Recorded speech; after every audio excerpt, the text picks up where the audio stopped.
Welcome, everyone, to the Super Speedway Kings Truck Series. We are tonight at Daytona International Speedway. Welcome to the IWM Broadcast Network. I am Rick Souza, joined here in the booth with my co-host, Jeff Neely. Jeff, it's going to be an interesting race tonight. We've got some great competitors out there tonight. Boy, that's for sure. I feel like I need to welcome everybody to the first race of the season, but it's not. It's the second race. We had the first race immediately following the conclusion of season 8, opened up season 9 right away, and then took a holiday break. So now we're back after a few weeks here at the second race, and getting excited as we see Cody Nagels rolling around during qualifying, just ending his qualifying run. And I just realized Cody's right up the road from me a little ways in Rolla, Missouri. There you go. So pretty much it's one lap qualifying here at Daytona. We've got some times beginning to populate on the board, and we've got an interesting race tonight, a little bit of a somber occasion. You'll see as we broadcast goes through, you'll see the LG 99 graphics shown there, and there's a story behind that. Yeah, it really is. It's there was a fellow named LG. Was it Whaley? Whaley, yeah, LG Whaley. I was drawing a blank there for a second. LG Whaley, a long-time iRacer that a lot of the guys from this league knew personally and raced with quite a bit. Was an older gentleman, but he had just a great love for sim racing, especially in the different NASCAR series, and sadly passed away not too long ago. But these guys want to do a tribute race to LG, and so we've got the LG 99 coming up. Yeah, so, as with anything, especially someone who loves sim racing like LG did, and he raced not the season 8 but season 7, was actively involved in the Super Speedway Kings, and it was a sad occasion. But we honor LG, and we hope to bring him some great racing tonight. Absolutely, and I think these guys will do it. It's they had just a real fond memories of LG, and it's good to do something to honor him. We got the race information for tonight. 65 degrees right now, cloudy, no wind, virtually just 1 mile per hour. We've got 77 laps tonight. These guys have 2 quick repairs. They're running on a 68% fuel load since the race is a little bit shorter. That guarantees we have several pit stops, several opportunities for guys to make up positions or lose positions on pit road.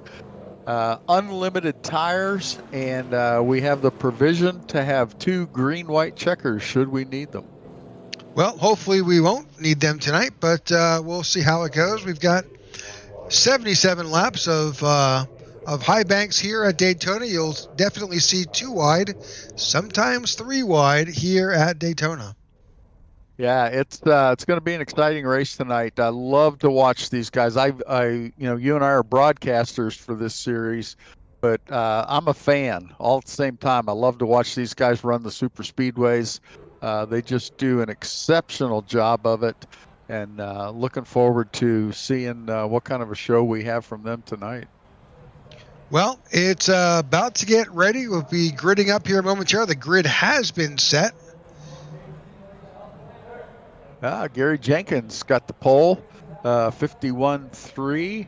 That's interesting because our practice speeds were in the 47 range. Gary practiced at 47.2, and so you can see the difference when they're in the draft or out of the draft, and we'll be talking about more during the race tonight. All right, so Gary Jenkins is your pole sitter in the number 90. On his outside, Sebastian Marin. We've talked about Sebastian a lot over the past season or so. He's in the 23.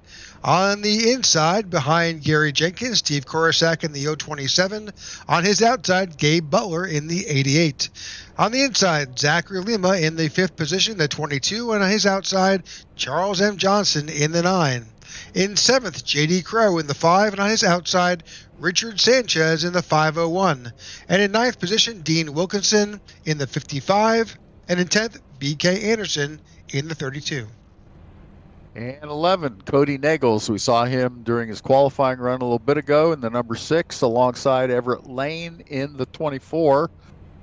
Behind them, Eric Laurie in 13th spot in the 071 with John Garrett in the 66, followed by Zachary Workman in the 19 and Shane Posey in the 83. 17th spot holds Robert Rock in the 171 alongside Brian Rainville in the 60, one of our Canadian drivers. 19th, Edward Fielder in the 111 with Brian Kimbler in the 16, and bringing up last spot, but no slouch, is the 21 of Todd Siebels in the 45, who was also our fastest qualifier at 47.21. All right, so we're about to get this underway. The cars are heading off pit road and about to enter onto the racing surface. I love that camera angle there where you see the cars come right at you and go around you. I don't think I'd want to be running that camera. It's brave to be right there in the split. The Super Speedway Kings, they run totally on super speedways. That's one of the interesting things about this league is they run Talladega, Daytona, and New Atlanta, which is not a 2.5 mile track, but it races like a super speedway, so they've included it in the track that this league runs on a weekly basis. We've seen some great races each and every week out of this group over the past, I guess, nearly 16 weeks of being on the IWM broadcast network, and it never fails to keep us enthralled and entertained as these guys battle for position. Boy, they do an amazing job at super speedway racing, and it's an art form all in itself. You don't race a super speedway the same way you race a standard 1.5 miles or a short track, and these guys put on a clinic week in and week out. All right, looks like we are about to go green. The lights are off the pace car. It drops off the racing surface. And we are under green. Green flag here at Daytona for the Super Speedway Kings in our second race of the season. Yeah, Gary Jenkins got a good start there, but Sebastian Marin on the outside, boy, he got a good push and caught up really quickly, and he's actually a little bit ahead right now. He's got the 88 of Gabe Butler behind him, pushing that outside line. I was watching Gabe Butler during practice, and I was watching his cockpit view, and boy, he knew what he was doing. It was so good to watch him. I learned a few things watching him and how he would draft with people, and you can see him there tucking up right behind Sebastian Marin, not touching him through that corner, but yet getting right up behind there to give him a good push. We'll have to keep an eye on that number 9 car of Charles Johnson. It just blinked out for a minute there. That can play havoc here, especially in iRacing, and more importantly in a battle like this on a super speedway. There's fractions of a second of response time. If that car in front of you disappears, look out. Yeah, that car behind a car that is blinking, that's what we call that when they flash in and out. It's usually from some sort of an internet connection problem. But if you're the car behind that guy, like you said, Rick, it can really throw you for a loop because you can't see him, and then all of a sudden he's back, and the two of you might be trying to occupy the same place on the track, and somebody's gonna go for a little ride. On to lap 3 now, and the guys are just playing pretty straightforward so far. Not a lot of jockeying around, not a lot of position changing. Everybody getting used to who they're running next to, trying to see what these trucks will do, how their truck is handling. This is an open setup league, so these guys all set up their own trucks. They practice for an hour prior to the race, but they all practice throughout the week as well, working on their setup, trying to fine-tune it, and they do an amazing job at getting that perfect setup for the way they want their truck to handle.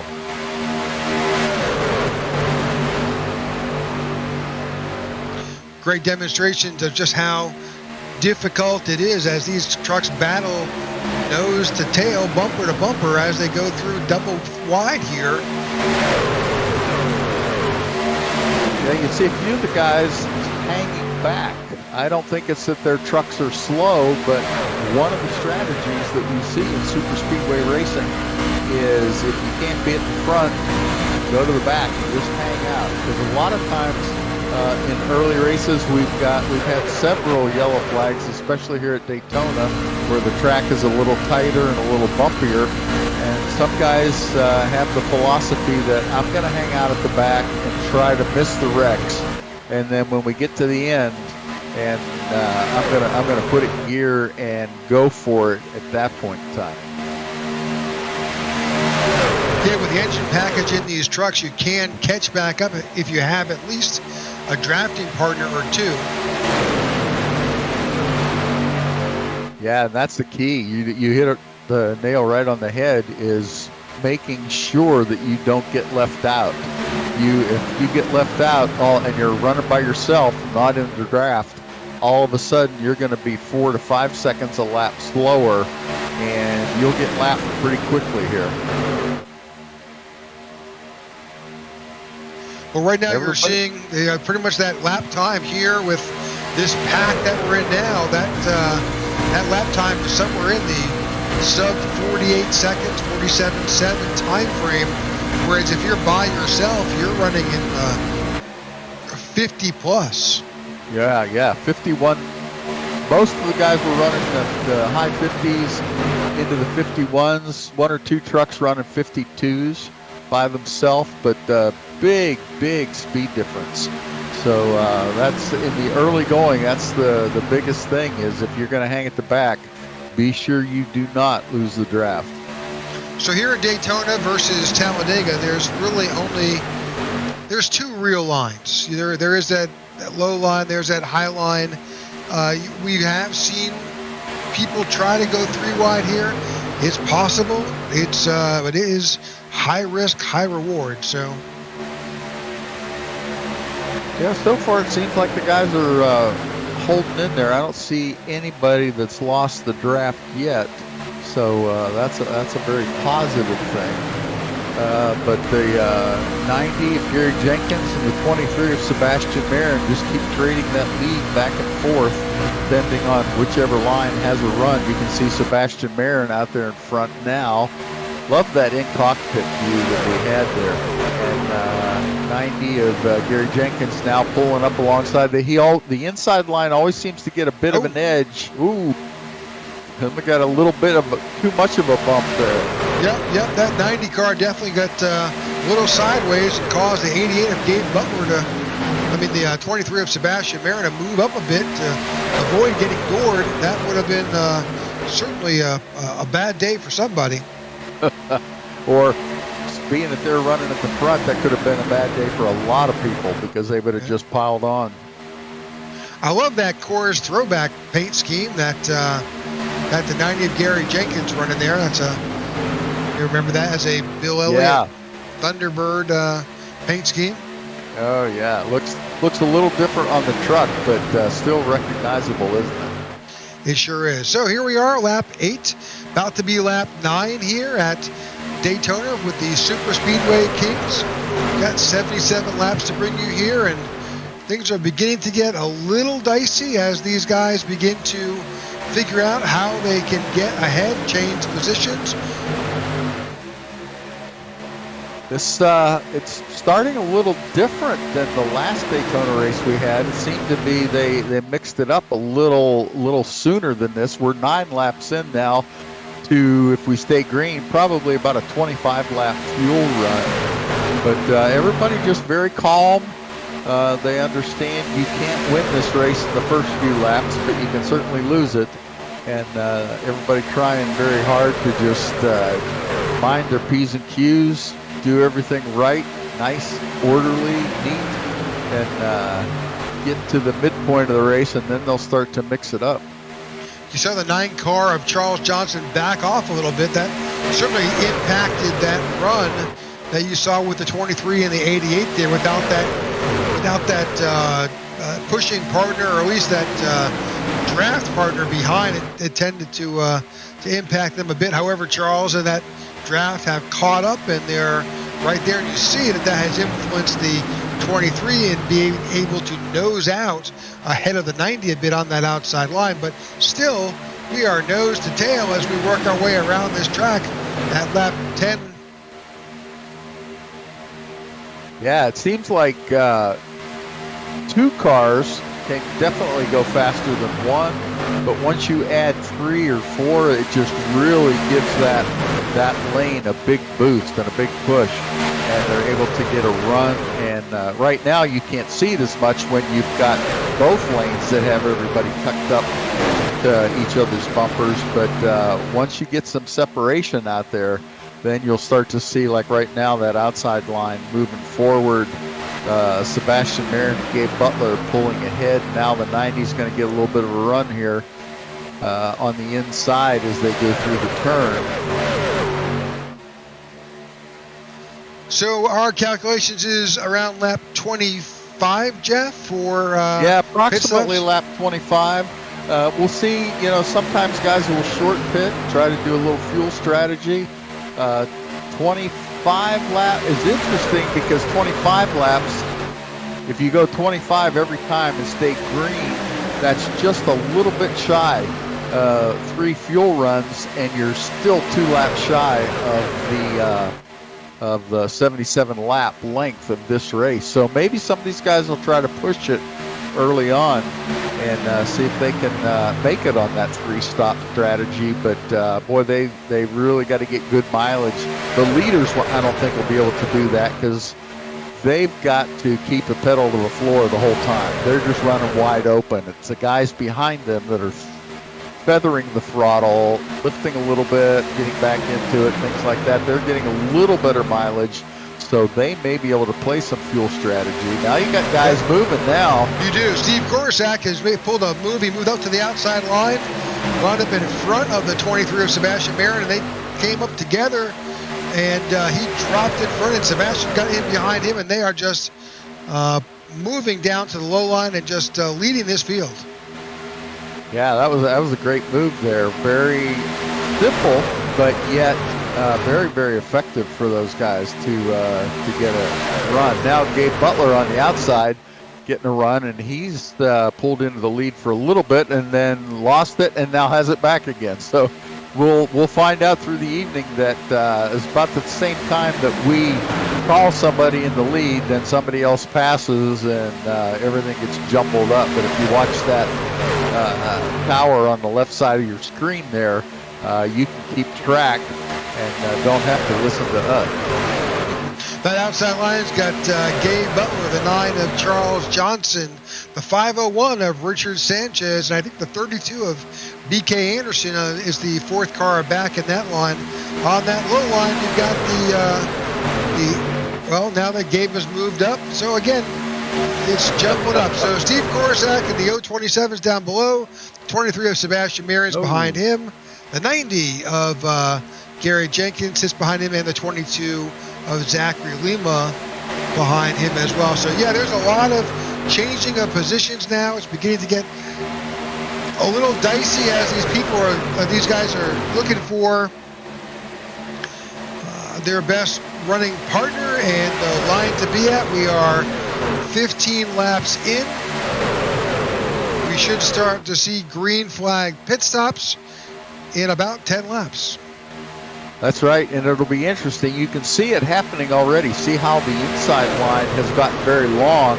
The outside line is very short. One of the reasons for that is the closer they get to pit stops, you cannot pit from that outside lane because you've got people between you and pit road. So if you want to pit, you've got to get down to that inside lane. And what will happen, sometimes the guys on the outside, they'll wait for the inside lane to pit. They'll go one more lap and they'll move down once that lane clears up. Now, some of them. Yeah, I have seen on a number of races, pitting from the outside line if there's that communication throughout the field and they're all headed down that way. But you're right, you've got to get the easiest, simplest, and frankly the safest way is to wind up on that low line, and then as you coordinate that pit stop, you're calling out whether you're going to go low or go high. You've got to go from 190 miles an hour down to 55 in a heartbeat. Yeah, I mentioned earlier, I was following Gabe Butler during practice and riding along in his cockpit, and he blew me away on the way he entered the pits. And I know most of these guys are that good, but I watched him and where his points were, where he dropped down below the yellow line, and then his point where he lifted and started to brake. And man, he goes so much deeper towards pit lane before he brakes than I've ever been able to do. So I'm going to say he must have a better set of pedals. It certainly wouldn't be that he's that much better than me, right? Well, you're riding on board with Sebastian Marin here, and you can see just what limited visibility. If you're behind that leader or really behind any truck, you've got very little visual cues as you're entering into these corners, as you're following that line. We can try to get another. We've got two campers inside. Let's see if we can grab another camera. Here we go. There's another camera right from the driver's perspective, but still you've got limited vision as to what's happening. And you can see in the driver's rear view mirror that field is stacked up behind you.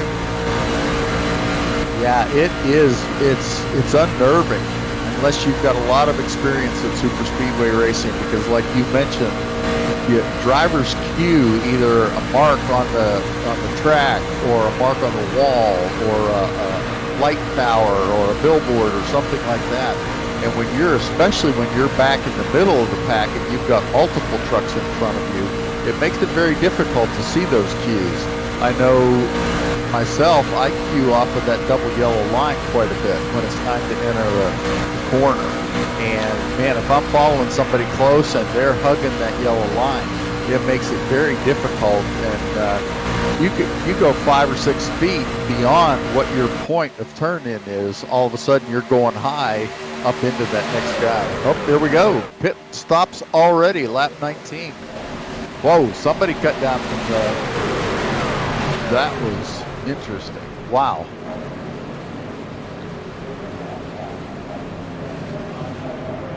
We'll have to go back and recalibrate our calculator for the laps available in between pit strategy here. It looks like around 20 is the magic number. Pretty much half the field has come down. Sebastian Marin, Steve Korosek, Lima, Wilkinson, Siebels, Nagels, Rock, Kimbler, and Rainville all came down. Whoa, contact. A little bit. I'm surprised they were able to pull that off. Usually there is some grace inside iRacing with contact, especially on pit road. You can't be perfect down there. So you got the simulation allows for, you'll see cars kind of driving through each other in the pit stalls and so forth. But usually once you get off pit road, there is zero flexibility. So yeah, we've got 2 cars in the pits now. I can't make out their numbers. So we got actually more than that. Charles Johnson, Shane Posey, BK there we go, yeah. Anderson, and Ed Fielder are on pit road. Now coming off. Field is coming around.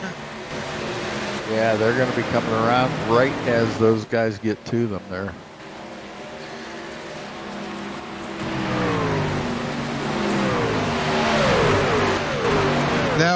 Now looking back, there's a number of guys who now this is the second group is now making their way down onto pit road. You've got Gary Jenkins, Gabe Butler, J.D. Crow, Zachary Workman, John Garrett. These guys are all on pit road.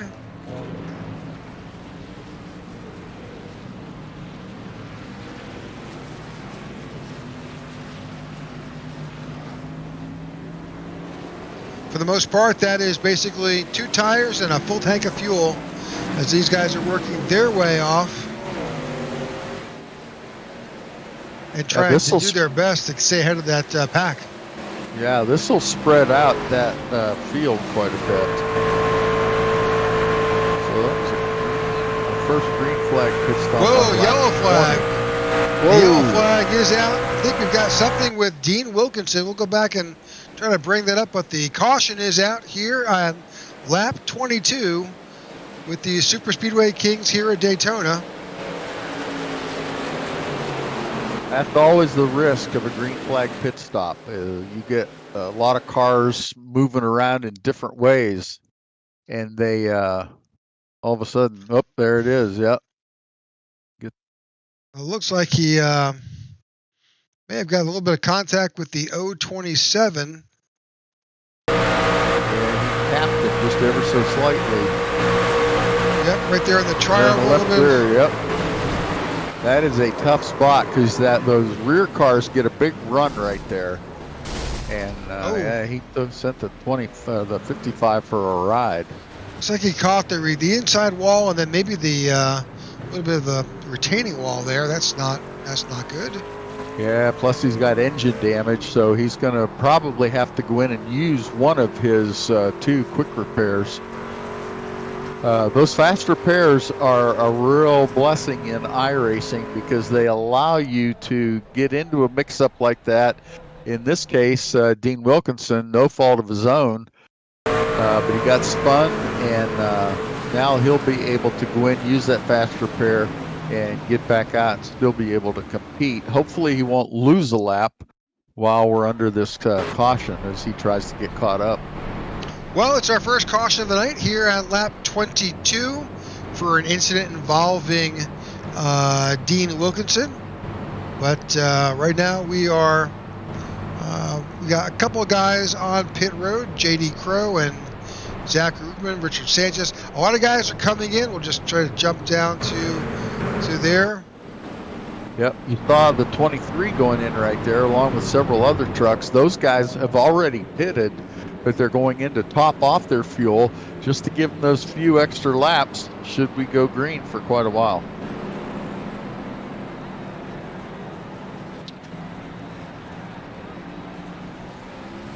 All right, we're watching those competitors, but pretty much the entire field has come back down onto pit road to top off with fuel.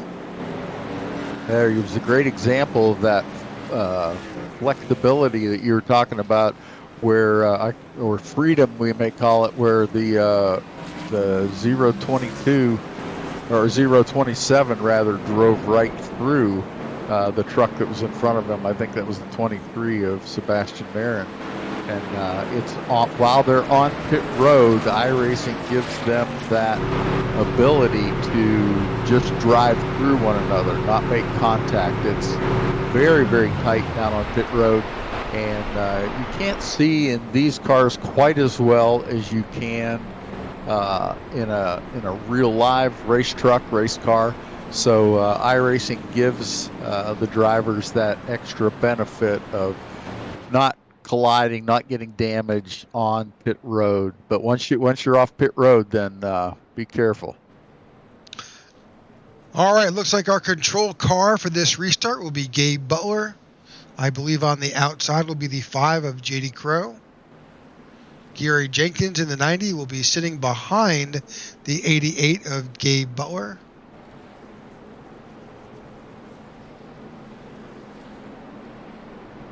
I think at this point we'll probably see that pace car turn off its lights as it crosses that start finish. It did. And that means we'll be back to green flag racing momentarily. First, while those guys are in, I'm going to just take a quick peek down pit road here. Look at that. You've got pretty much the entire second half of the field came back down. That's the 3rd time the 23 of Sebastian Marin has been on pit road with fuel. Yeah, here we are on lap 25. That's when I thought we would be seeing most of our green flag stops, but that was a these guys, 13+ second stop. He must have gotten tires. yeah, he must have. That's all. You would think that topping off after you just topped off wouldn't take you more than a couple seconds to get stopped, get a few gallons of fuel, and get back out again. So I think you're right. I think he decided he was going to take advantage of that time on pit road, get tires, and tires aren't as critical here at Daytona as they are on a 1.5 miles or a short track. But you'll never find a driver say, "No, I don't want tires." Yeah, tires means grip. Yeah, and especially if it's every not going to driver's affect looking for grip. Yeah. So the field is a little bit spread out now. We're about to go back to green flag racing. That pace car is about to drop off. Those guys that were in, you can see them rushing to get back in. Pace car is off. Gabe Butler is in control. Enter the Geico restart zone, and that green flag is about to drop here at Daytona. We go back to racing here at lap 26. Good to see them get a jump. Some of those cars in the back there are lagging a little bit, but we've got 2 lines formed up. The first 10 cars are doing pretty well, maybe 11, and then the rest of them strung out a little bit, but I think you'll see that tighten up as that draft starts to get everybody gathered together. Well, if you've got a drafting partner, you're going to be just fine in catching back up. So the 88 of Gabe Butler with the 90 of Gary Jenkins behind him on that outside line. You've got, I think that's the the 5 of J.D. Crow, J.D. Crow's on that outside, followed by the 501 of Richard Sanchez. And again, it's all about if you're in front, you want a good drafting partner. You want somebody who knows how close he can get to you, when he can actually bump you, or when not to touch your bumper, especially going through these turns. Yeah, that's exactly right. I was listening to the driver's radios just a little bit ago, and I didn't catch who it was, but I heard one driver talking to another driver about, hey, you can't hit me that hard there. So they will talk to each other, tell them what they like, what they don't like, what the truck likes, what it doesn't like, and communicate with each other.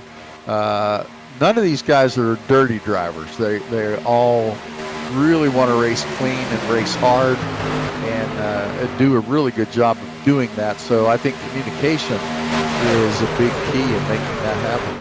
Well, and part of if you are going to draft with another truck, there's also a matter of the actual truck itself and the differences between manufacturers. Chevy, Ford, Toyota, those rear bumpers are a little bit different on each truck, and sometimes they work out well, and sometimes it's just a little bit different on how it lines up, particularly with the nose of your vehicle. Yeah, that's so true, and the drivers understand that. Sometimes us as spectators, that's a little hard to understand. We say, well, why doesn't he push him right there? He could. Why is he lagging back? It could be for a variety of reasons. These guys have raced together so much. They understand, where their truck works well, where it doesn't, and guys driving behind them understand the same thing. They know where they can push, where they can't, and they'll take advantage of that knowledge and use it to advance their position, hopefully. So you've seen the 071 of Eric Laurie make its way up, and now in that, I think in that outside line, it was.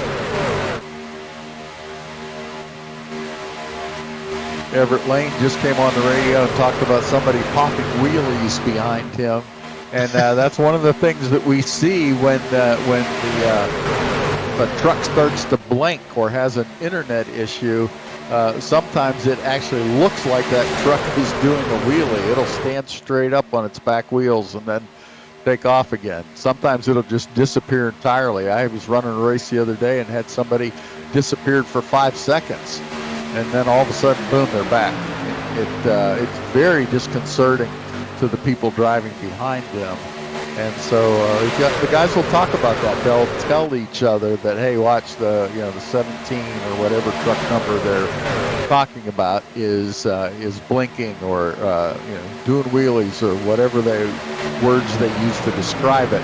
But again, it's good communication. They have to communicate with each other in order to be able to continue to run side by side, nose to tail, at 185 miles an hour.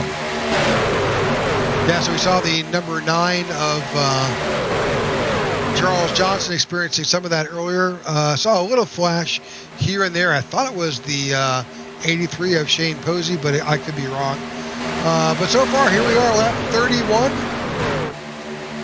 If the first green flag pit stop holds true, my guess another 10, 12 laps. We probably didn't go green again until about lap 24, 25. So probably lap 44, 45, we'll start to see green flag pit stops, and hopefully we make it that long. Only one yellow flag so far this race. Last time that we ran at Daytona, we had 3 yellow flags. Last week at Talladega, we had 3 yellow flags, which was very, very clean race. Guys did a great job keeping it clean, but yet racing aggressively. And they'll try to do the same thing here tonight. So we're seeing a little bit on the back side. This lead pack has jumped out. It's about a 10-car group, but that pack, those cars behind, are not too far behind. But we're only talking about fractions of a second here at 186 miles an hour. So as the field begins to kind of come apart a little bit, and we are seeing some single file racing here. Now, with 45 laps to go and 20 laps on a tank of fuel, there's definitely going to be some gamesmanship as these guys figure out, when should I pit? Yeah, exactly. It's interesting to me. Somebody just disappeared in that. Yeah, they sure did. I think it's Shane Posey. Is it? Okay. Yeah, that's the 83.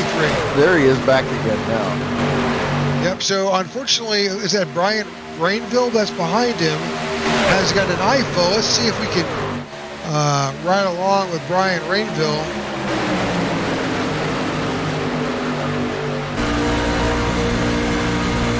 Poor Brian, that's got to be freaking him out when all of a sudden that truck in front of him just disappears and then doesn't come back. A lot of times they'll blink, and that's one thing. But boy, when they disappear for that long, oh, there he goes. He's gone. That was a great shot, Rick. He's gone. And now he's back. So that was probably 3 seconds. That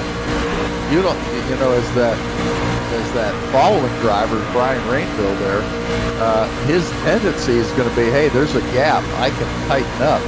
But boy, if he does, and that car opposing comes back, all of a sudden it's trouble. So good job for Brian holding his place, not pushing forward, and giving that 83 of Shane Posey an opportunity to get back in line.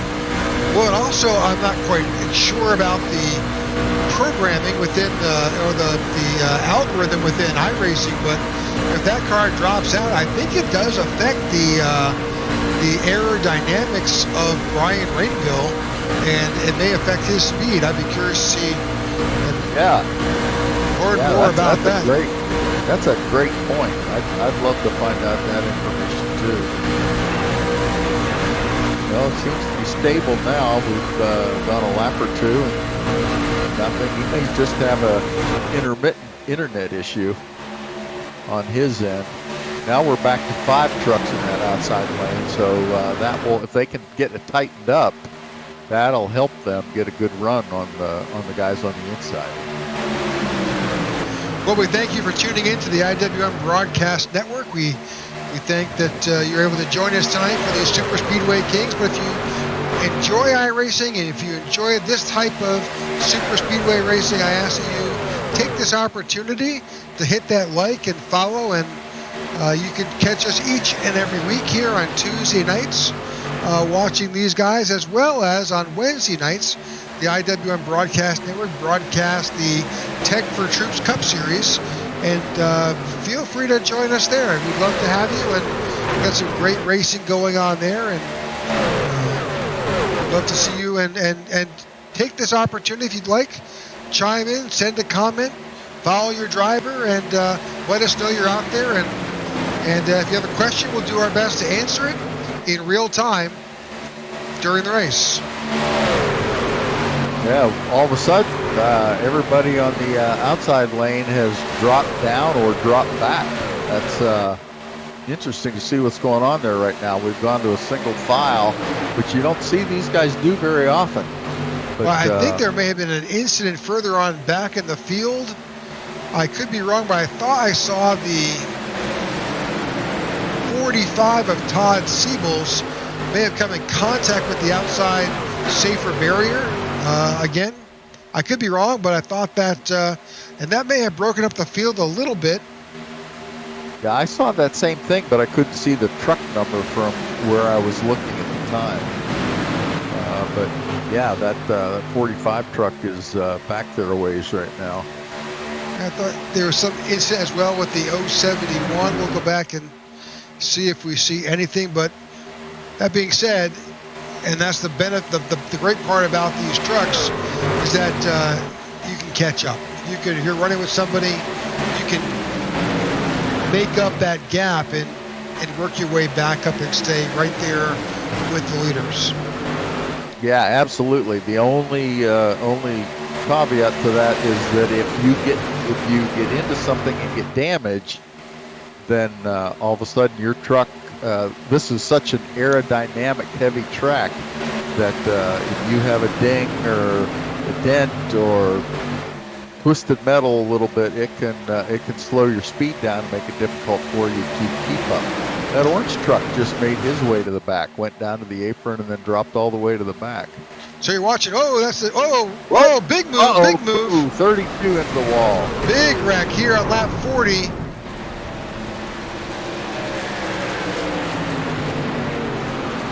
A lot of damage to the outside. Brian Rainville got it as well. Yeah, Brian was just up there leading.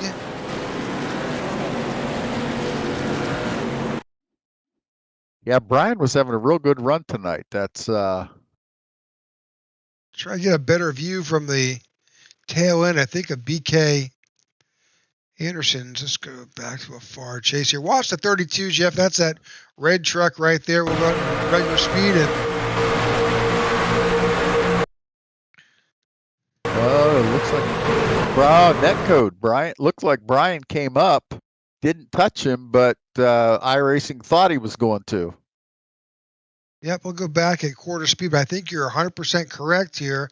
So it looks like there's some contact with the 501 in the back of the 60, slightly turns him up, and right there, iRacing assumes there was going to be contact and simulated that contact and that door-to-door contact with the 32 and unsettles the 32, and unfortunately, chaos ensues. Yeah, he tries to correct and gets twisted around, gets his nose towards the wall, and then the 027 is right Steve into the back of him. Unfortunately, you've got the 9, the 90. Pretty much everybody, unfortunately, is impacted by this wreck. So. Yeah, you can see it. That's a great angle, Rick. You can see what happens is people react at different speeds and in different ways. And when people get loose or get twisted around in front of them, some of these guys will get completely out of the gas right away. Some will even mash the brake. Some will swerve. And what happens is the guys in the back don't see it happen as quickly as the guys in front of them. And so the front car, if he mashes on the brake, the guy behind him doesn't know that's coming, and boom, he's right in the back of him. And then it's a chain reaction. It's like dominoes. You just got bang, bang, bang, bang. Guys running into each other, knocking each other, one lane or the other, and all of a sudden you get one net code error like we saw there, and all of a sudden you got 10 damaged trucks. So it looks like Sebastian Marin will be coming up to and be our lead car here on this restart and lap 37. We've got 41 laps here in the books. Our second caution of the night, caused by a little bit of contact, but more so by, unfortunately, a little bit of assumed contact by the simulation. Yeah, that's one of the things that they've not been able to, with all the advancements that iRacing has made, and they've done an outstanding job. You seem to have a lot of netcode issues from time to time, and it's a shame. But it's one of the deals that it's one of the things we deal with every race. And iRacing plays no favorites. They don't determine when they're going to have netcode. It's just a series of circumstances. If a truck is all of a sudden coming towards another truck at a rapid rate of speed, then in order to stay current or make it seem real, iRacing has a tendency to anticipate. So it anticipates that contact's going to happen, and then when it doesn't, too late. iRacing has already made the decision and already sent that other truck for a little bit of a spin there. All right, we are back. Looks like the lights are off on top of the pace car. Brian Rainville is still in the pits. It's been 4 minutes on pit road. I know he towed in, and that certainly affected his time, but unfortunately, I'm not sure if he had a fast repair issue or what, but Brian Rainville is still in the pits here, and we're about to go back to green flag racing. Well, it looks like the 22 is on the outside. That's Zachary Lima. Yeah, and the 23 got consecutive numbers there. The 23 is Sebastian Marin. He's our non-mainland driver. He's from Puerto Rico, and it's good to see him back out here again. He missed a few races due to school, but he's back, and he's leading us to the green flag. And the green flag is waving here. We are back underway. Lap 43 of 77. Just 35 laps to go. We will still need one more stop here. Yeah, probably two, I'm going to guess. 2, 6, well, yeah. 30. Well, if they can get 20 laps here, then they'll just need one more lap. Oh, that's 35. right. That's right. I'm thinking 2 sections, but it is just one stop if we can go far enough here. Only our second yellow flag of the night, which is encouraging. It's been a very clean, very well organized race. Oh, there goes that 83 disappearing act again. Yeah, that's going to play havoc, I'm afraid, with some of these guys. I hope it doesn't cause an issue, but certainly it could be a factor. So. Yeah, definitely.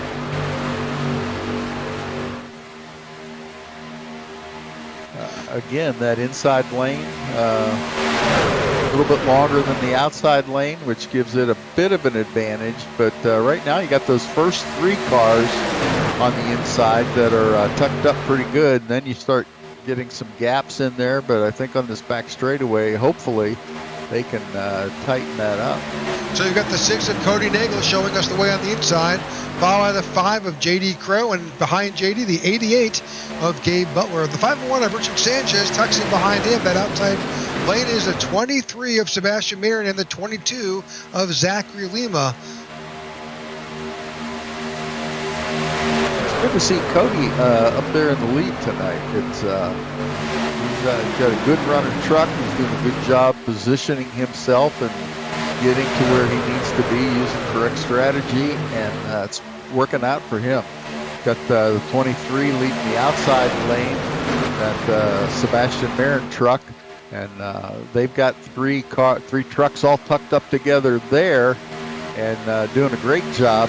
Looks like 3 and 3 right now, although that 88 of Gabe Butler's lagging back just a little bit to get up and get to the bumper of that truck in front of him, that 5 truck with J.D. Crow. They could make a good run here. So you got the 32 of BK Anderson. There's a pretty good gap of about 4 cars between him and the 027 of Steve Korosek, but he could use that a little bit of that aero push from the 9 there behind him from Charles. They can definitely help out. Of course, as we're saying this, that's the 6 moving up top, and the 22, 23 of Sebastian and Zach Lima moving on down. So a lot of jostling here at lap 32. That's what happens when you get those gaps in between the trucks. Somebody's going to try to fill that gap, somebody from the other lane. Those guys in the back seem to be in the outside lane. They just cannot get together, and if they're not going to get together closer than that, they're not going to be able to push their way up to the rest of the guys. Well, now they drop down into the low lane and try to just keep up with the draft at that point.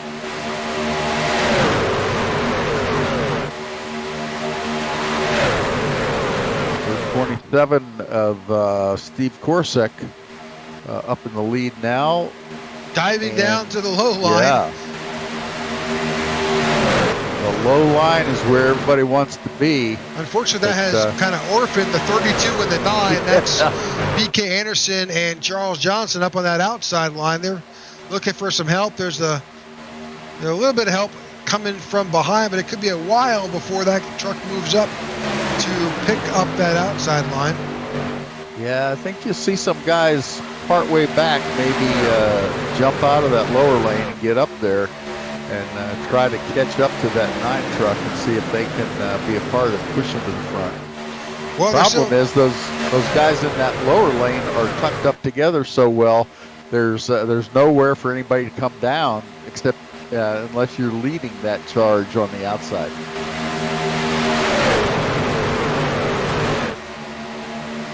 Well, they're holding their own right now, but eventually it's going to hurt them. But I'm sure, as we've seen many times before, they'll get some help from the guys behind them, and they'll move up. And yeah, that 32 and 9 are doing better at keeping up with that inside lane than I thought they would. I thought with 2 trucks, they're going to be at a serious disadvantage, and you don't see them getting out to a lead like they used to, but you don't see them falling back either. So those 2 guys doing a good job of staying up there and being competitive. And well, now looks like that outside line's got a little bit of an advantage.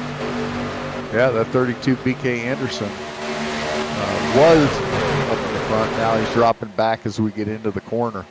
So the margin of error for that outside line is really skinny.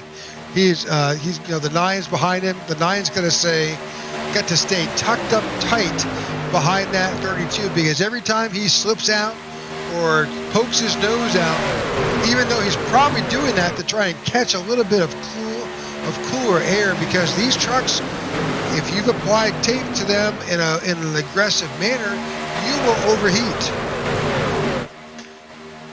Oh, and there you go. Cody Nagels has moved up. Yep. All of a sudden, taking that opportunity to jump into that lead line. Boy, look at them. The 32. Now they left the 9. They hung him out to dry. The 9 of Charles Johnson has been orphaned on that outside line. Oh, boy. He's going to get railroaded here. So far, holding his own, though. That's good job by him with the side draft, trying to keep up with those guys till somebody comes out and rescues him. Get a little bit of help back there. Yeah, he may find a spot to duck back in. We'll see how it goes, but looks like he's fading back a little close to the 23 of Sebastian Marin. But Cody Nagels continues to show us the way. BK Anderson behind him. The 23 of Sebastian Marin is sitting there in third. The 22, Oop, there's a 9. there he went. Yeah, he found some spot there behind the 22. Did. Yeah, J.D. Crow, I think, backed off just a little bit to allow him downhill. All right, single file except for some cars in the back trying to find a high line there, work their way back up to the front. You know, with a good drafting partner, you can be all the way in back. You can work your way back up to the front. Yeah, that is true. Guys that know how to use the draft to their advantage, like they used to talk about Dale Earnhardt Sr. being able to see the air. You can feel the way your truck responds to certain situations, and you can feel when you've got to run, and you can feel when you're lagging. And so these guys that know what they're doing will use that to their advantage to work their way up. All right, 26 laps to go here at Daytona with the Super Speedway Kings Truck Series. Thank you for tuning in to the IWM Broadcast Network. We appreciate you that are watching it live, and those who may catch this on a replay at a later date. We thank you for watching. We ask you to try to like and follow whatever stream, whether that's YouTube or Facebook or Twitch, to stay up to date when we have events bringing it to you. And we will have a special event coming up on January 22nd. It will be a 500-mile Daytona event with some of the same drivers you're seeing here.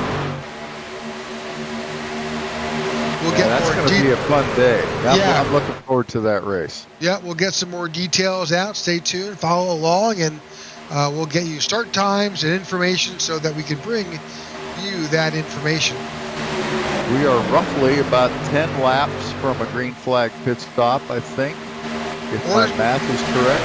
Yeah, or potentially sooner.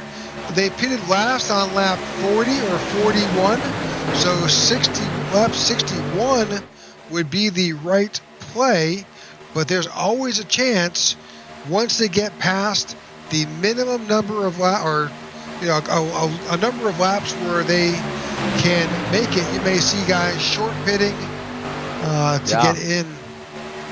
Yep, that would happen in about 4 laps, because we saw that first green flag pit stop at lap 20. So once we hit 20 to go, they know they can make it, and probably leave a little bit extra, maybe 18 to go in case there's a green-white checker. But you're right, we could see some short pitting coming up in about 5 laps.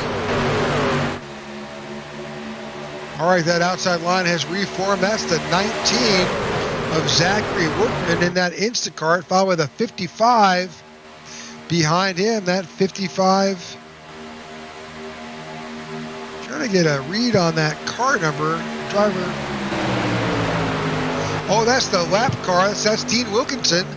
He's out there helping Zachary Workman make his way around and keep him going.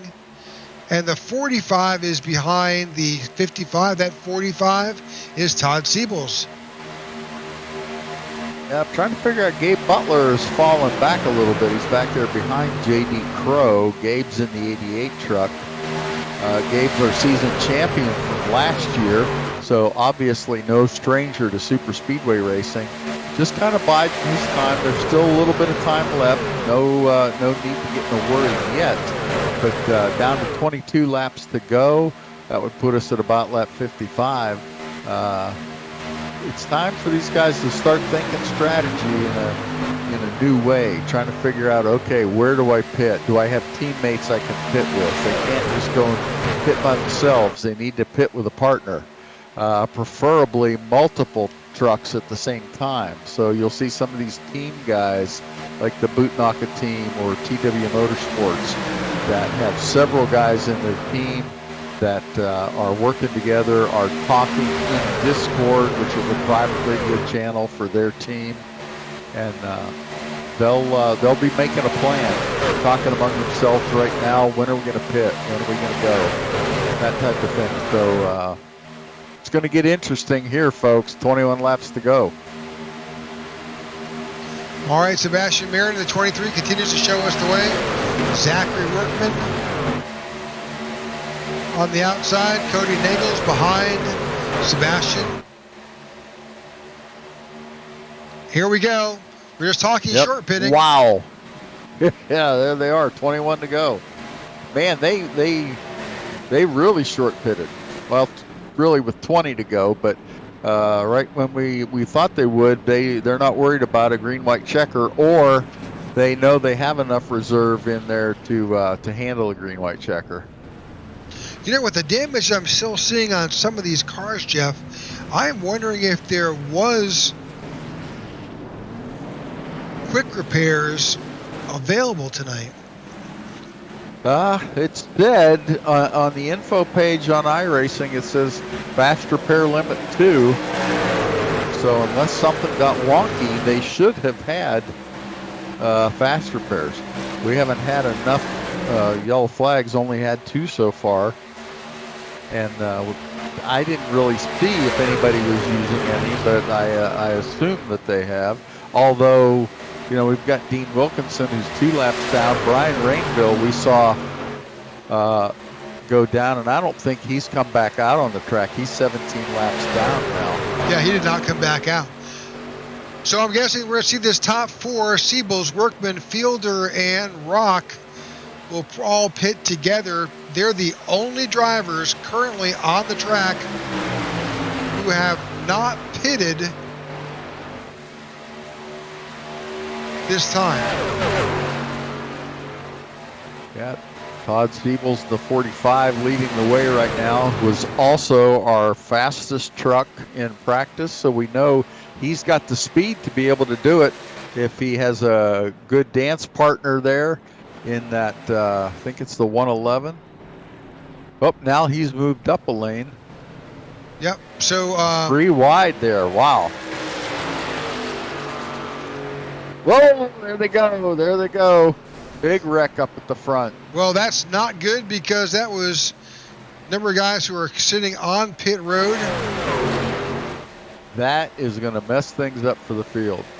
Well, we missed that in the broadcast. Let's bring that back in replay. Yeah, all of a sudden they're 3 wide. That's the first time we've seen that tonight. I think people figured that 6 and the 32 trucks were a little too slow, and they wanted to get outside, get around them. Oh, yeah. Yep, looks like the Is that the 501 and the 071 possibly. That's Sanchez in the 501 and I think Lori in the 071. So let's go back. That 501 had a heck of a run. If you back that up a little bit, see how fast he got up there, and then just all of a sudden he was too fast. That 071 got just a little bit loose, it looked like, or tried to slow up or something, got a little wiggle right there, and boom. That just sent everybody going all sorts of directions. I hate to see that, but that's so much like what we see in Speedway racing. The closer we get to the end, the more aggressive the drivers get. Everybody is here not just to ride around and practice laps. They're here to win. They're here to get good point night. And so people get aggressive towards the end. Yeah, we're going to have to ask these guys when we do get to our interviews with some of these guys. I've seen a lot of damaged trucks, and guys like Cody Nagels, you know, on pit road for a lot of time.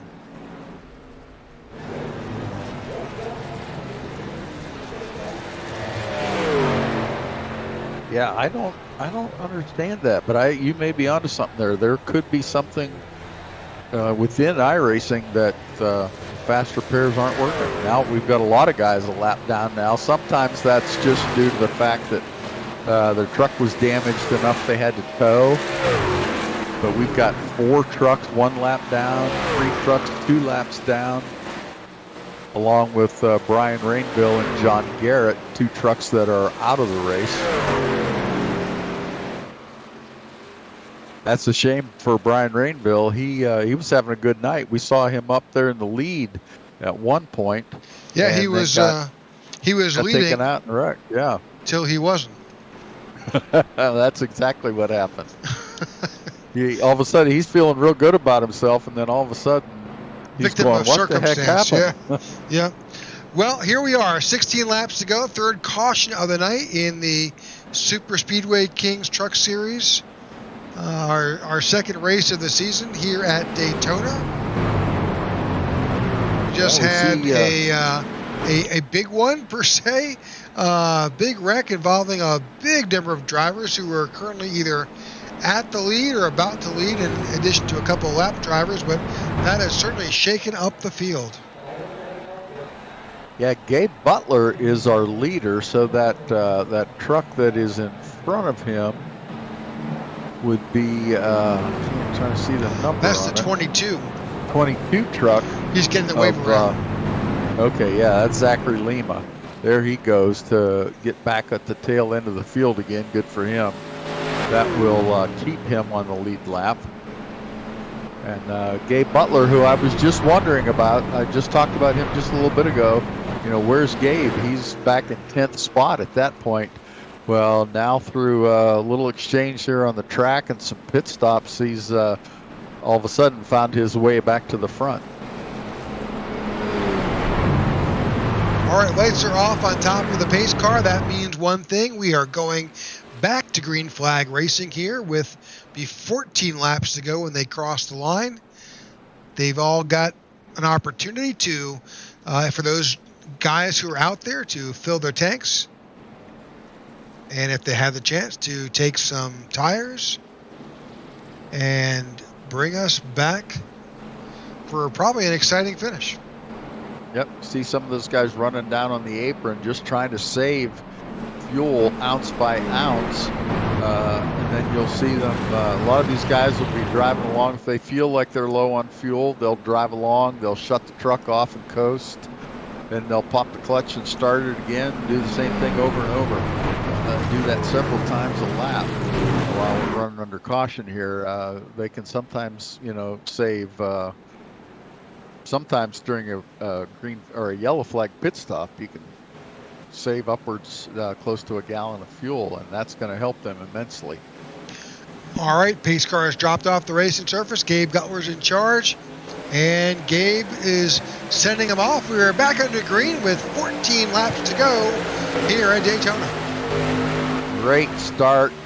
Whoa, look at that 19 getting a run there with Sebastian Marin pushing him in that 23 truck. Zachary Workman, we talked about him, no stranger to the front himself. Finished third last season in the points race. And Sebastian Marin could have won last year had it not been for his school schedule. He and Gabe Butler were running pretty neck and neck, and Sebastian had to miss a couple races due to school class schedule. We are three wide in the back there, Jeff. There's a group coming up on the outside. That's Cody Nagels and the 501. At 501 is Richard Sanchez. Trying to get back up the front. Lots of movement here. Lots of dancing with 13 laps to go. We are three wide here at Daytona. This is all risk, all reward here. Yeah, the three wide at Daytona is so much tougher than it is at Talladega. Talladega, we'll see three wide racing most of the night. But here, this track is so much narrower that these trucks are running so close together that wisdom is the better part of valor, and they don't run three wide till we get here to the end, and then all bets are off. Everybody's trying to make their way to the front. Well, and the corner exit narrows up a bit, so right there you can see how the tri-oval, it gets a little bit more narrow. It's tougher to keep that three wide, but these guys are doing it. Yeah, that tri-oval, it's tough to keep your truck from moving around a lot there. It's easy for some trucks to get a run. Ooh, boy, they got tight there. The inside. Coming out of two like that is super hard. Yeah, That's a testament to how well these guys drive. Whoa, contact. There we go. 6 came down, and there was no room. Oh, big wreck. Oh, man. You saw it here live. There's no question as to what happened here. Major damage here on lap 65. Yep, 65. Right at the end of 65. Cody Nichols in that 20 or in that 6 truck just came on the radio and apologized to Gabe Butler. Said, "I didn't mean to come down on you," and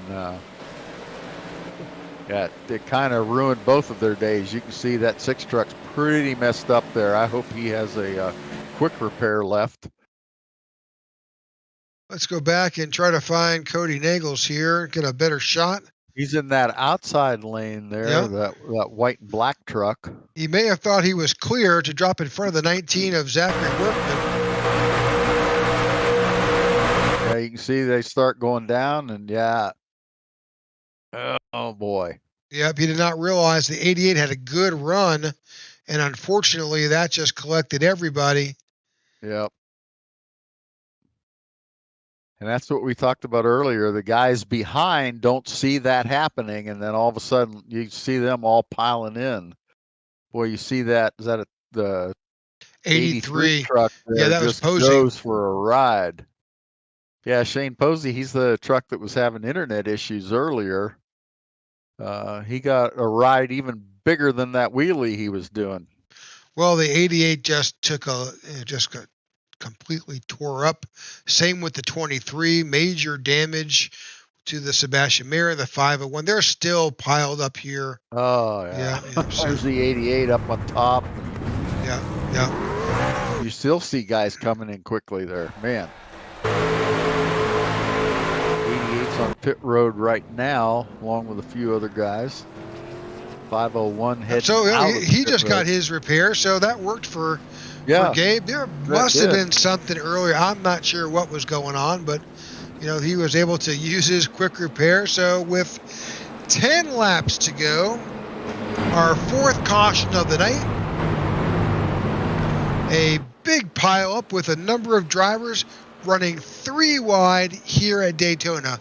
We told you from the outset, this is going to be an exciting race, and it certainly has lived up to our hype. Boy, that is for sure. Really changed things up at the front, because several guys in that lead pack, heavy damage in there, had to pit, had to use their quick repair, which is going to put them at the back.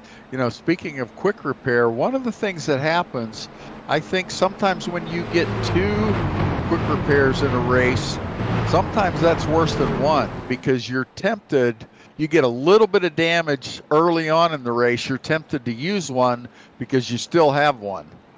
And then if you're unfortunate enough to get into another incident like that second yellow flag and get heavy damage, then you're forced to use it, and then you have no backup. So then you get a little further in and you're out of luck. You're out of quick repair. So I don't know if that's total speculation on my part. I don't know if that's what happened, but good case for it. Well, Gabe Butler, man, he's still that's correct. 7th spot. How is that possible?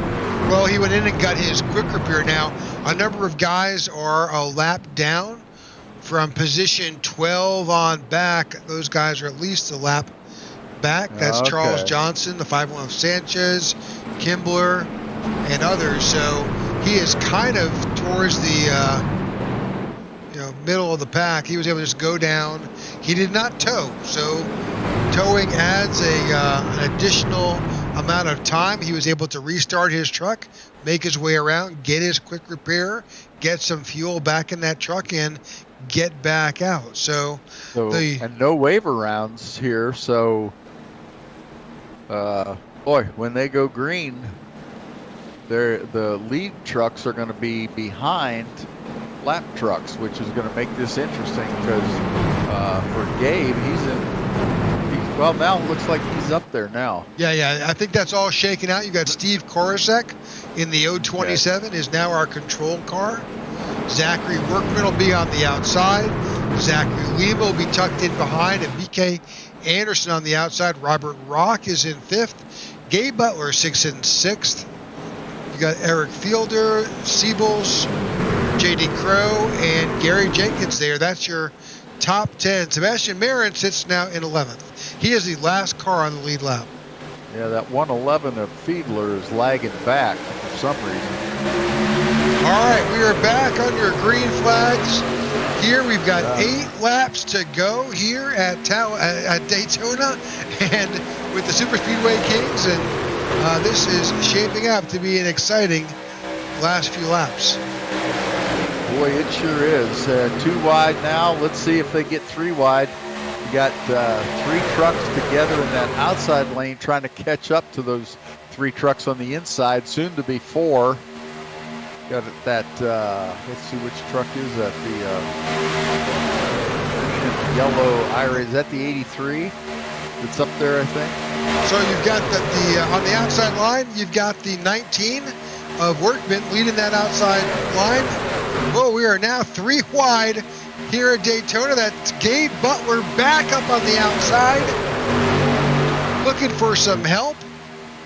And he's got it with J.D. Crow in the 5. They've got a run on that center lane. You got Robert Rock is there behind.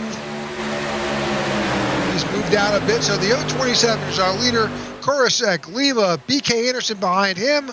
You've got Gabe Butler on the outside, J.D. Anderson. You've got the 071 on the outside.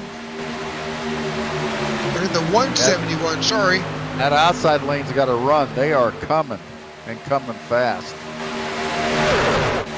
Even in the turn, they're holding their own.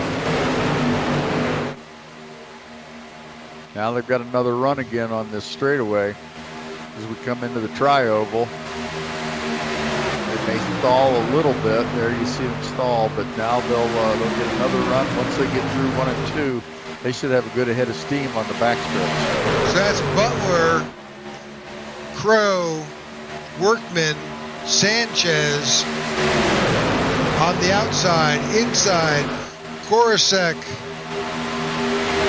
22 of Lima, the 32, that is BK Anderson, and the 45 of Todd Siebels. That outside line's got their nose out. I think that's Shane Posey on the outside trying to make that work with the 23 of Sebastian Marin trying to catch up. Yep, that 88 of Butler almost had enough room to get down in front in that inside lane. Oh, now we're 3 wide. See, a little contact. Bit of contact there. Big contact, big contact. Dang. Yellow flag at 5 to go. It's all about the 3 wide. It is definitely not.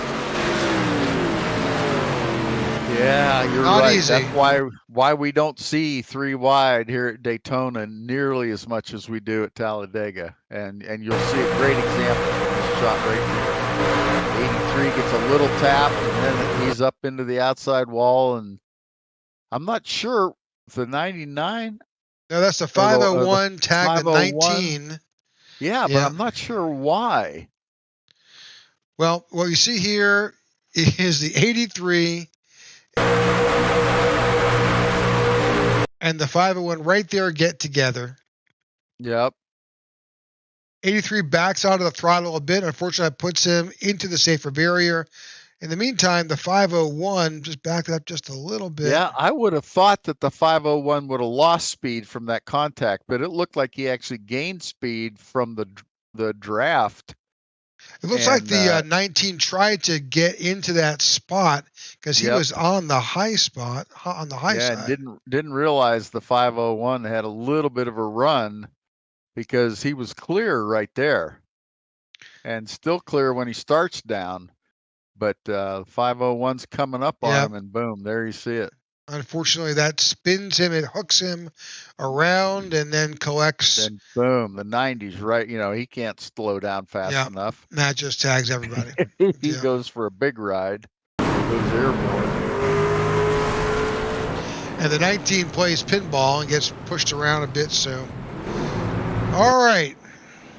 Well,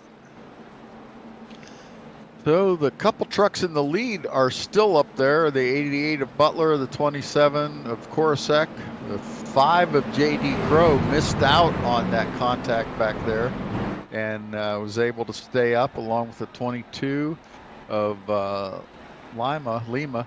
And it's those guys are we're gonna see a battle here. We're gonna probably go green with 2 laps to go. I don't know if that'll be our first green white checker or not.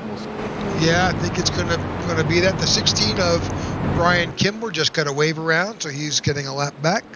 I think that will get him back on the tail end of the lead lap with a green white checker. So we have 2. This is our first of 2. If you're unfamiliar with what that means, is that they were not able to finish effectively the race, so it automatically defaults into overtime.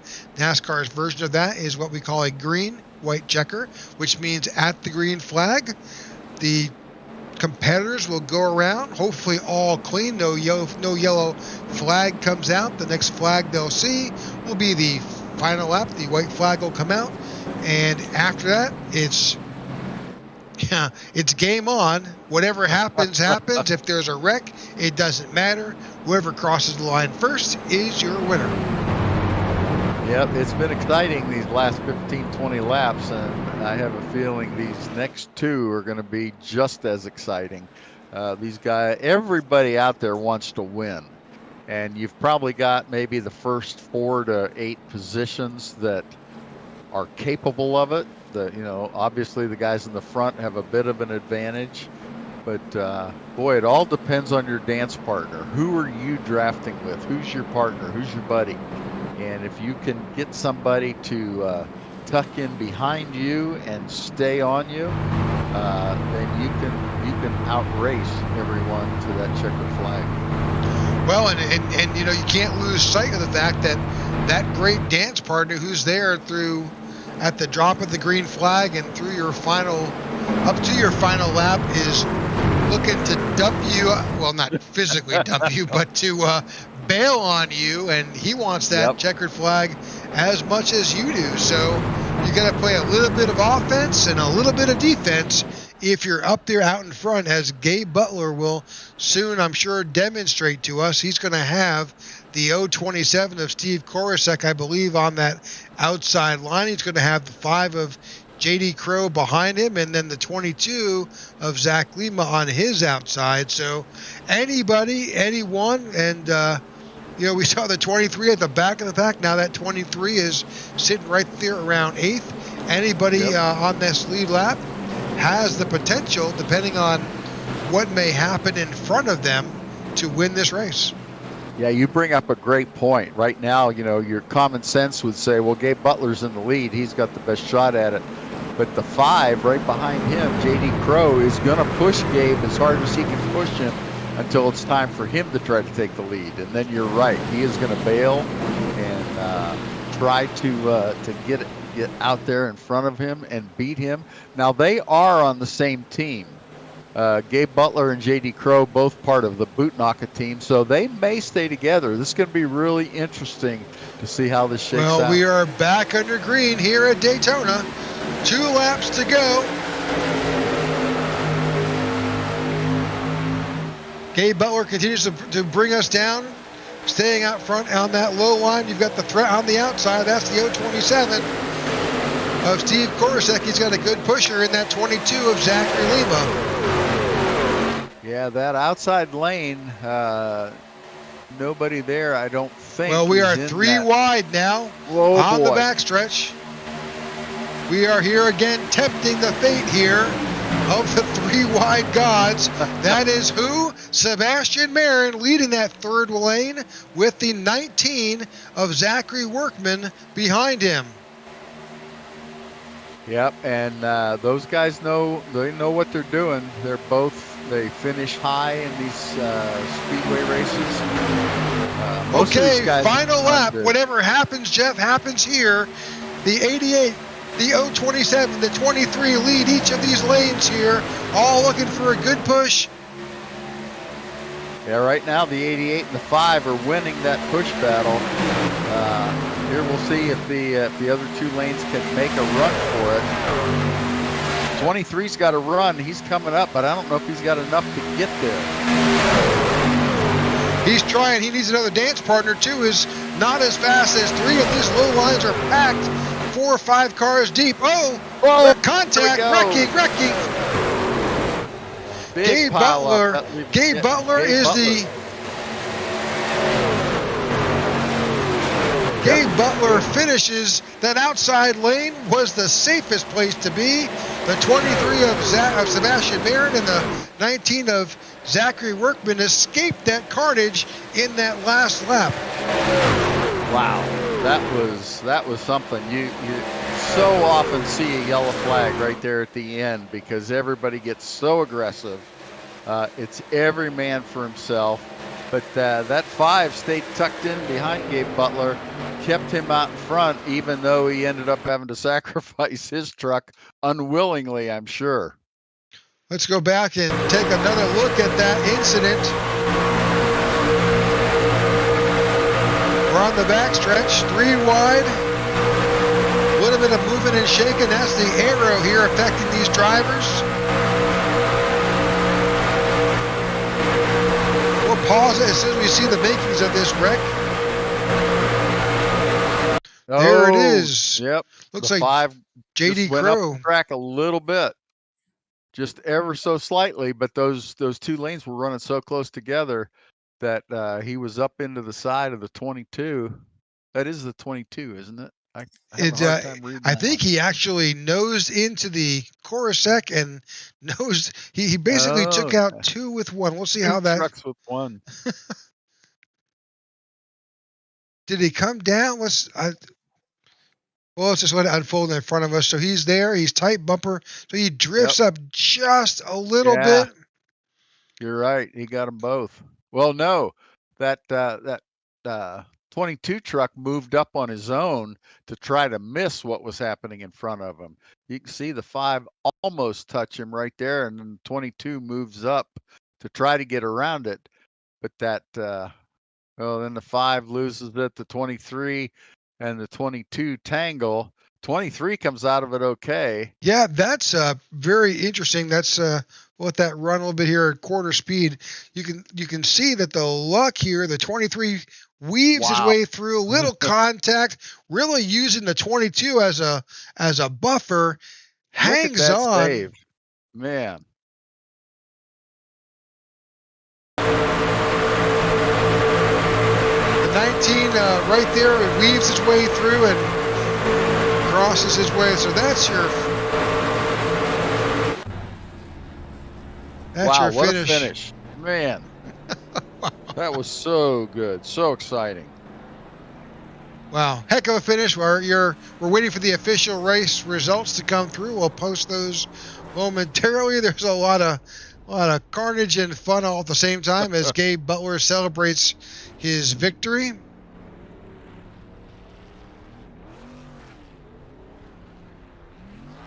And those are your final results for tonight. Gabe Butler gets the wins. Sebastian Marin gets second. Zachary Workman picks up third place on his podium finish. Yeah, great job. You see there, Gabe Butler and Sebastian Marin, both members of Team Bootnaka Esports. And then there's some others of their guys further down. We know that JD Crow is a member of that team, along with Eric Laurie, Everett Lane, Mike Russell, and there may be a couple others. But those 2 guys finished up front, so their team will be celebrating with them on that first and second place. And then Zachary Workman, who's always running up near the front as well, coming home third. Great job by these guys. So as you can see, Gabe Butler takes the win, Sebastian Marin second, Zachary Workman third, Steve Korosek finishes fourth, Zachary Lima finishes fifth, Edward Fielder in sixth, Robert Rock in seventh, Brian Kimball in eighth, JD Crow finishes in ninth, and BK Anderson finishes in 10th. 11th has Todd Siebels in there, 12th Richard Sanchez, 13th Charles Johnson, 14th is Eric Laurie. Dean Wilkinson is coming along in 15th, followed by Gary Jenkins, Shane Posey, and 18th is Everett Lane. 19th, Cody Nagels. 20th, Brian Rainville, and 21st, John Garrett. Brian and John, neither one were able to finish the race. They just had too much crash damage.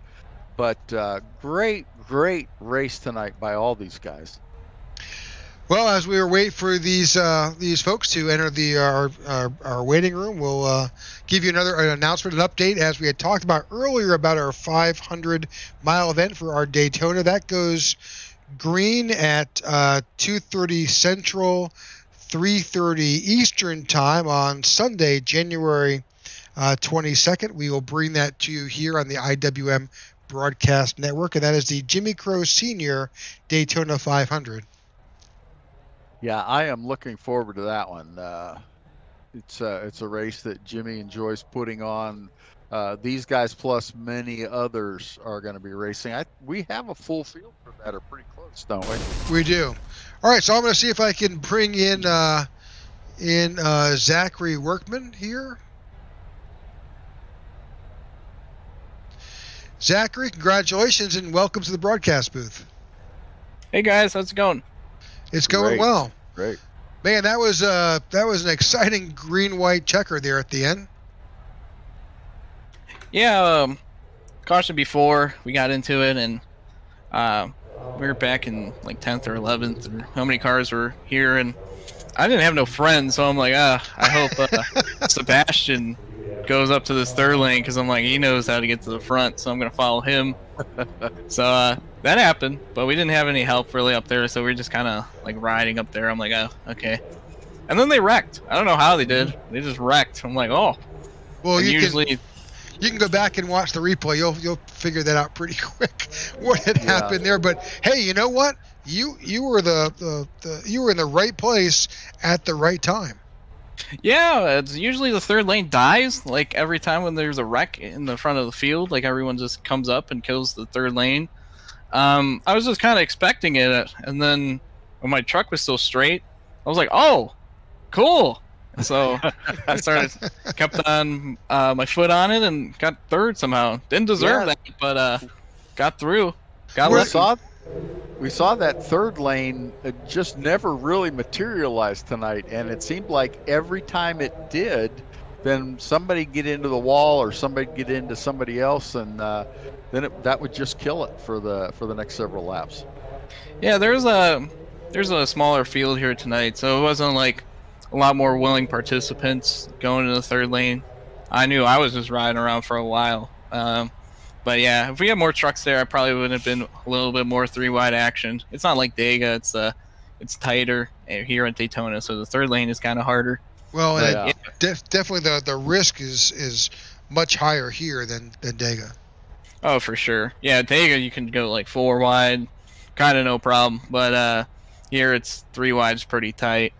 So I think there are a lot less willing people to do it early on than if we had 40 trucks. But it was still fun. Had a good time. You know, it's always fun racing over here. Any shout-outs tonight? I got to shout out my parents. They always watch all my races. You guys on the broadcast booth. Everyone that tuned into my stream. I love the friends and stuff like that.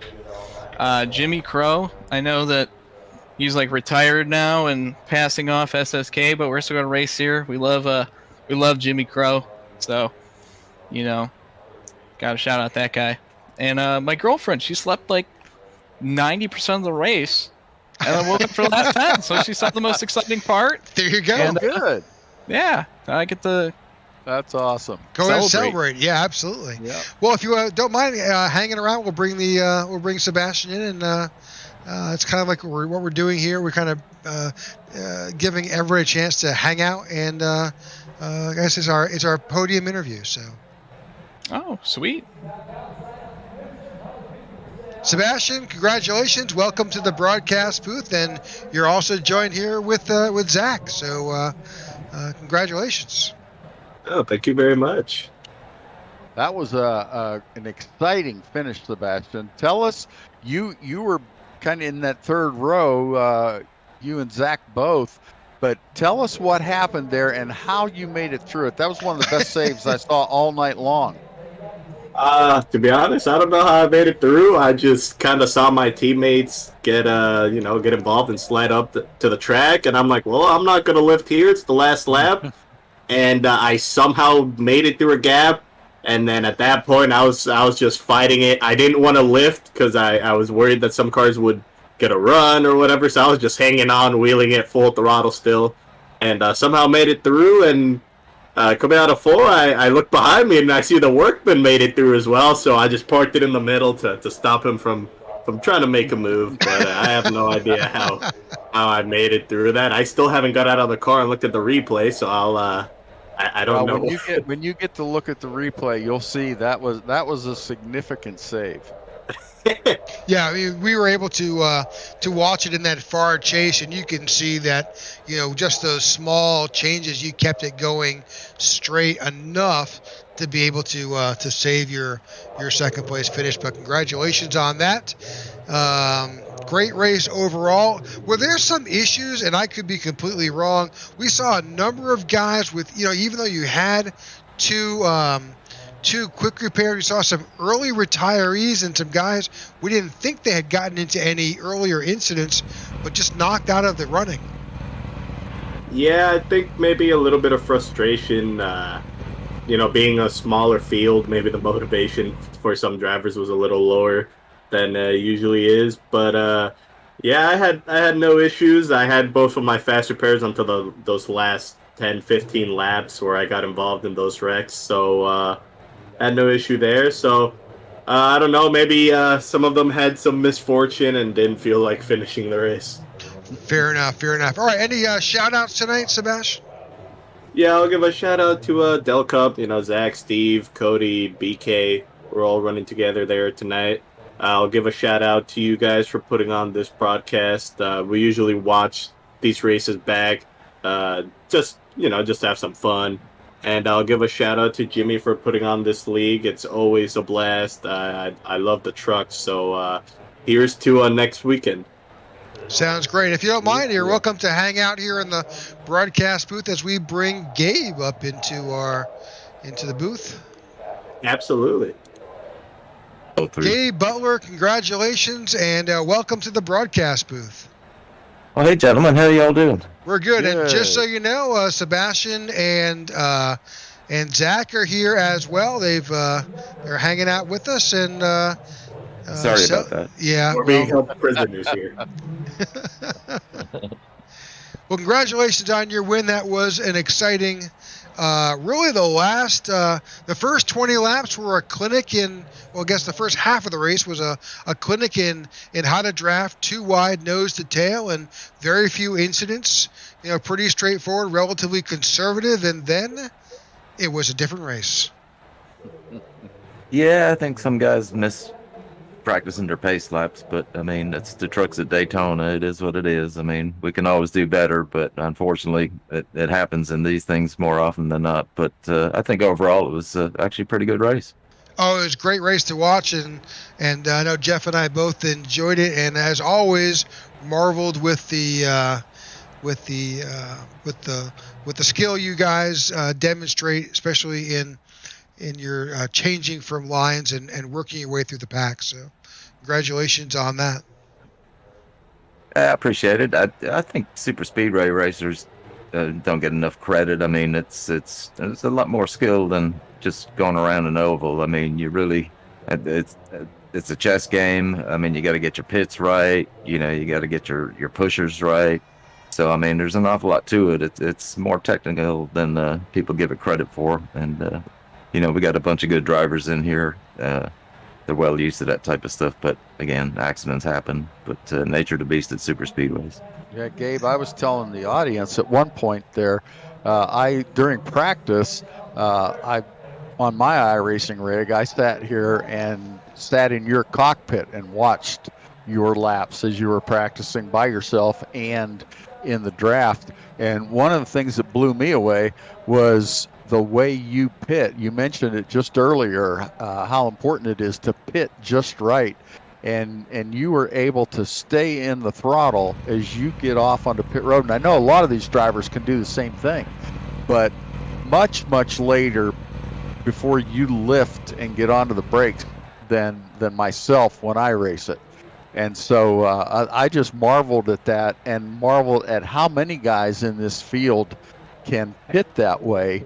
And I said something that was supposed to be funny on the broadcast. I don't know if people took it that way, but I said, you must have better pedals than I do, because you can stop so much faster. But the way you guys do your pit stops just amazes me every time. I mean, and we've been broadcasting for over, we're in our second season with you all, but I'm just still blown away every race how you guys can all of a sudden, I mean, both lanes sometimes coming down at once into pit road and doing it without contact. How do you guys do that? Well, normally if you're pitting with teammates, we kind of figure out who's going where. We kind of spread it out. Like somebody will stay on the line, somebody will go to the wall, somebody will stay in the middle. And, normally the leader dictates where they want to go, whoever's leading the pack. And so everybody kind of tries to stay away from that person and spread out as best you can. But, I mean, if you really want your mind blown, hop in Seabass's or Zach's cockpit when they pit, man. They've got it down to a T. But I mean it's a skill in itself, pitting. Yeah. Getting on the pit road, you just got to know your braking point. You got to just trust your abilities. And one of the big keys is not so much getting in, it's getting out with a group, nose to tail. That's where you can really gap a field. And there's a lot of guys out there that are really good at that with their team. Yeah, we saw that a lot tonight. So any shout outs, Gabe, with your victory tonight? Just shout out to you guys for broadcasting us here again, and I hope you enjoyed your holidays. And big shout out to my boot knocker teammates there. They know who they are. Always a great group to work with. And of course, all the drivers tonight for coming out, and kind of a smaller field, but I think we're expecting a little bit more next week, which should be really exciting. It's going to be Atlanta, so that's always a fun track to drive in these trucks. Well, we're looking forward to that. And again, you heard it here first. Next week we'll be at the Atlanta Motor Speedway in our, I guess we classify that kind of like our baby super speedway, but all the same excitement, just in a mile and a half. So, yeah. So we do have that 500-mile event coming up. If you didn't miss the earlier announcement, but stay tuned for the Jimmy Crow Senior Daytona 500. That will go green on January 22nd at 2:30 Eastern, 3:30 Central, with a 3:30. Pretty much about 30 minutes of practice, then we go green after that. That'll be 500 miles. We'll carry that live here on the IWM Broadcast Network. So for all of you here who have tuned in tonight, we thank you. We hope that you can like and subscribe to stay up to date on more IWM broadcasts, specifically here with these Super Speedway Kings. We thank you for tuning in tonight, and we hope you enjoyed your race. From all of us here at the IWM Broadcast Network, thank you and good night.